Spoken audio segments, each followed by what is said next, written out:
Morning, dear children. How are you all? I hope you're all taking good care of yourself at home. Today in this video, I'm going to teach you the lesson number 13 and the topic is the age of machines.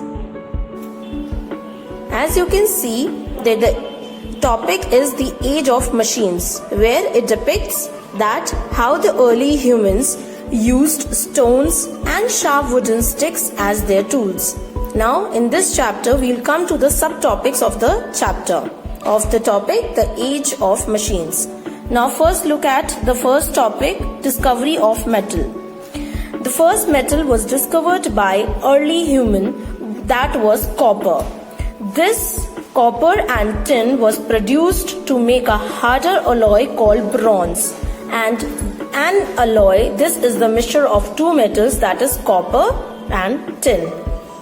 Now the next topic is steam engine.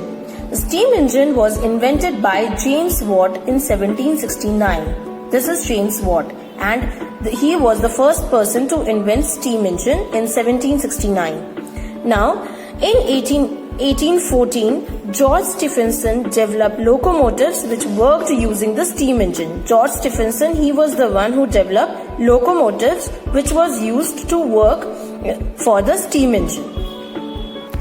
Now the next topic is Industrial Revolution.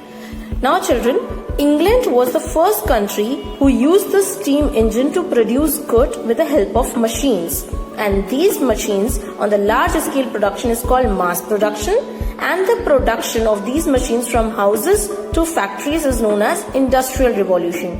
This is how Industrial Revolution came into the limelight. Now our next topic is main sources of energy. Our sources of energy are as following: coal, petroleum and electricity. First let us come on the topic coal. Coal is found deep inside the surface of the earth. It is used for the other alternatives like solar energy, wind energy, nuclear energy for producing energies. Petroleum. Petroleum is also known as liquid gold. A German engineer, Gottlieb Daimler, invented an engine which used petrol. He made a four-wheeled car in 1886 which had petrol engine. And German mechanical engineer Rudolf Diesel developed the first diesel engine. Electricity. So children, as you are aware of electricity, this is the main source of energy in today's world. Electricity is also made from running water, and this electricity is called hydroelectricity. And electricity was discovered by Benjamin. So by this person, electricity was first discovered. And children, in 1800, an Italian physicist Alessandro Volta invented the first battery that you can see nowadays. It is used in the generators and inverters which are used to produce electricity.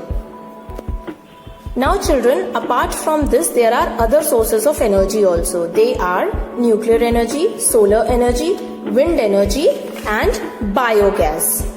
Children, let us look at the very first topic, nuclear energy. Nuclear energy is also called atomic energy, and it is produced by splitting atoms. Solar energy, the energy we get from the sun. As you can see nowadays, these kind of solar energies are used to produce from the help of sun, which can be used for cooking, heating and lighting bulbs. Wind energy, the source of wind is used to run windmills. As you can see in the picture, here the force of wind is used to run windmills, and this is called wind energy.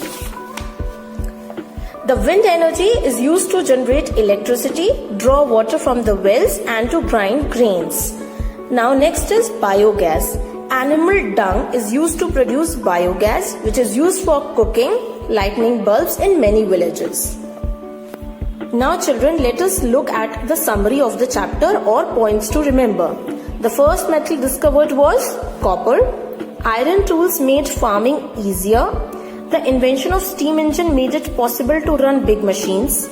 Production shifted from houses to factories, resulting in mass production. Coal, petrol and diesel are sources of energy.